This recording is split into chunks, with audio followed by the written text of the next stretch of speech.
বিএনপির অন্যতম নির্বাচনী ওয়াদা ছিল ফ্যামিলি কার্ড কর্মসূচি। নির্বাচনে জয়লাভের পরপরই তাই অগ্রাধিকার ভিত্তিতে এই কর্মসূচি শুরুর উদ্যোগ নিয়েছে বিএনপি সরকার। আগামী 10 মার্চ ফ্যামিলি কার্ড বিতরণ কার্যক্রম উদ্বোধন করবেন প্রধানমন্ত্রী তারেক রহমান। এ তথ্য নিশ্চিত করে প্রধানমন্ত্রীর প্রেস উইং এক বার্তায় জানিয়েছে, প্রাথমিকভাবে 13টি জেলায় একটি করে ওয়ার্ডে এই কার্ড বিতরণ করা হবে।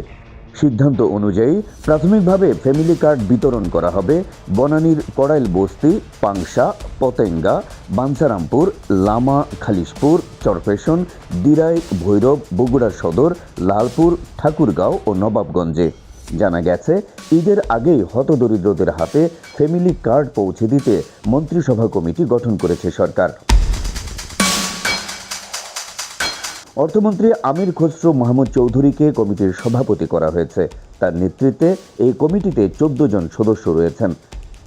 জানা গেছে, এই পাইলট প্রকল্পের আওতায় প্রত্যেক সুবিধাভোগীকে মাসে 2,000 টাকা করে দেয়া হতে পারে। এতে 50 লাখ সুবিধাভোগীর জন্য বছরে সরকারকে গুনতে হবে 12,000 কোটি টাকার বেশি।